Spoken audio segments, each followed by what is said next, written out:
It's v.h.s.x. What do you mean? Alright everybody, welcome back to a brand new video. Today we're going to be doing another reaction and discussion video that was suggested by one of you guys in the Discord community. So this one is from Aureus, so thank you for the suggestion. And this video is from Scott Jun, titled Trapper is better than most killers in Dead by Daylight. Now, I wanted to talk about this because I usually consider Trapper to be one of the weakest killers in the game. I mean, like, bar none, right next to Ghostface and even Skull Merchant. So if Scott is trying to claim that Trapper is apparently better than a majority of the killer roster, I need to hear what this means, right? I need to understand, what are we trying to say here? What is the argument? Because already I disagree, but I want to at least hear what is being explained to try to understand, you know, the perspective. My take here is that legitimately he is like a high B tier killer, legitimately almost an A tier killer. And I know that sounds like clickbait, and I promise it's not. The point is, when you make a tier list, how do you define where the placements are? You don't define placements based off of, you know, well, if he's just not using any add-ons and he's not very good at the killer, that's where we'll make our placements. Like, if that was the idea, then, you know, Nurse would not be so high in a tier list. Let's look at a more realistic example like Spirit. Spirit without add-ons? Kind of not that great. If you're not running cooldown reduction or movement or something like that, she actually has pretty shitty map control. That's, I think, an entirely separate video that I think Spirit is one of the most add-on dependent killers in the entire game. But if we, you know, take into account how tier lists are made, we still have Spirit rated very highly, because that's assuming you will be using one of those add-ons, because why would you not? There's no... Okay, I kind of see what Scott is saying. It is a bit of a compelling argument. It is that when we're trying to rank the killers, right, and when people rank killers, are we basing it off of add-on selection, or are we basing it off of base kit? If we're basing it off of base kit, then certain characters may shift.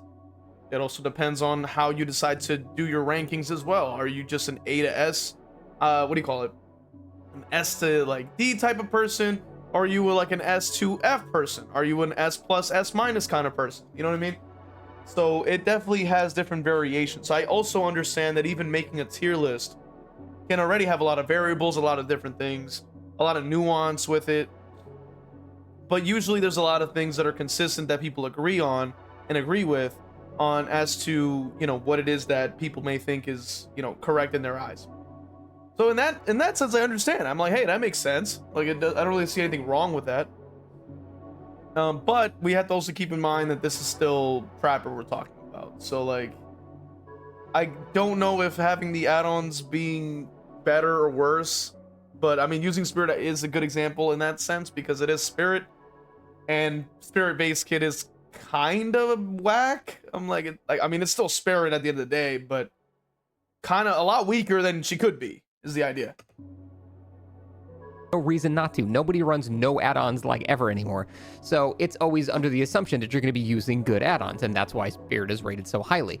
But I feel like we don't give Trapper that same benefit for some reason, because if you run Trapper's best add-ons, he's actually pretty fucking good. Like, he's strong. Not even like, oh, he's pretty decent. Like, he's actively like better than most killers in the entire game. And that's basically because of two add-ons, and the two add-ons that... Which I do disagree with that to an extent, because like obviously he even mentions earlier in the video that you need to set up first. So like the only strength that Trapper can really get is the setup. So if you don't have your setup, then it kind of takes away some of that strength. However, I do also understand that those add-ons are the only thing that makes the character even remotely viable. And anytime I've ever played Trapper, anytime you ever see me on Trapper, I'm always running these add-ons without fail. Now, I remember getting a build request where they said to not use any add-ons because that's how they win. I'm like, look, I have to run these two add-ons.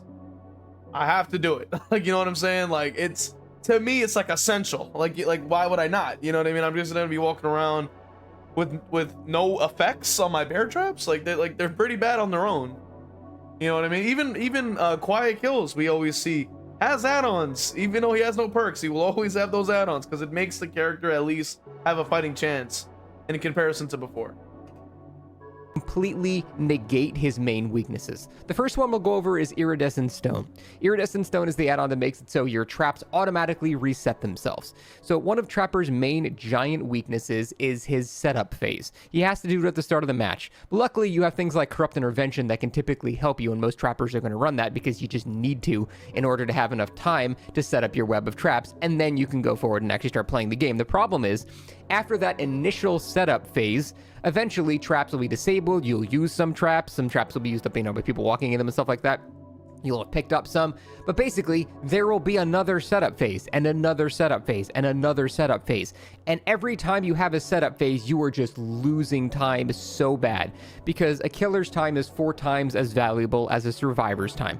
Just, if you don't understand what that means, basically when a trapper goes to set up a trap somewhere and he walks to a place and puts the trap down, that's 4 people that are working on generators while the trapper is just doing nothing at that current time. Now, eventually it should pay off and get it down on someone like that, and that's great. But the point is, every time you go to set a trap, the entire team is just doing whatever the hell they want.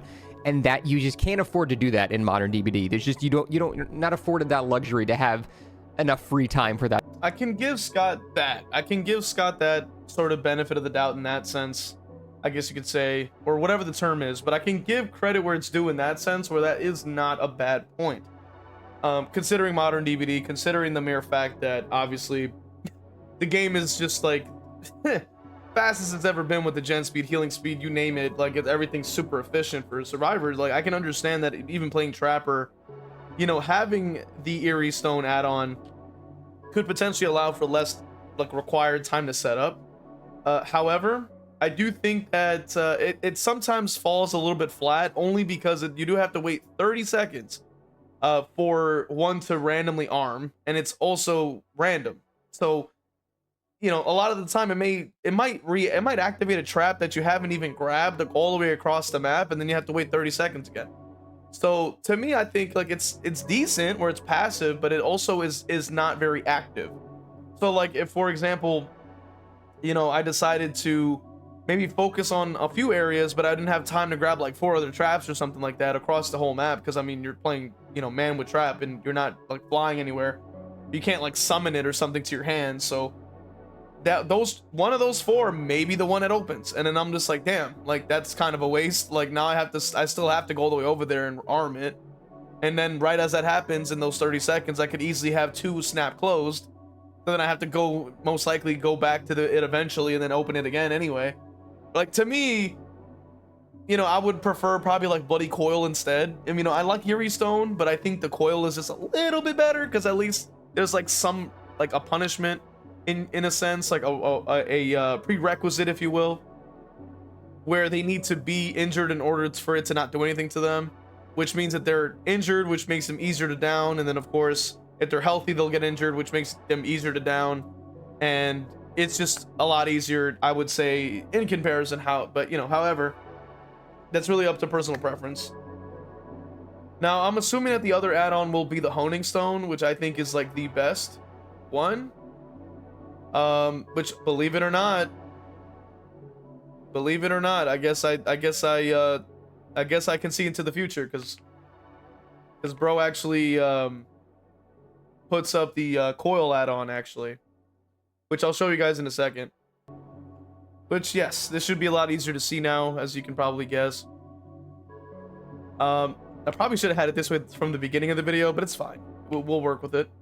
But regardless, it seems like Bloody Coil's the other edition, which is what I was talking about.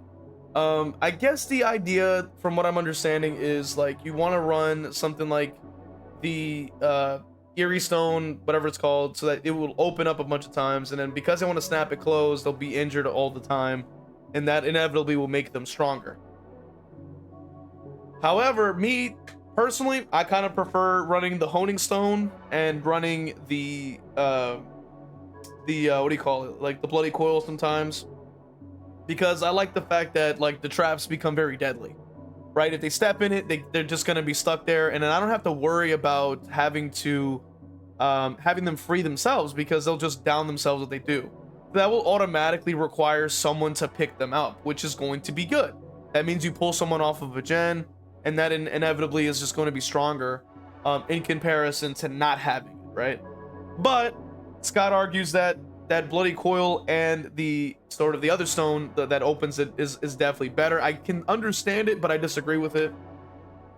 Mainly just because my personal preference is I just want to focus on things that actually apply value directly to the survivors.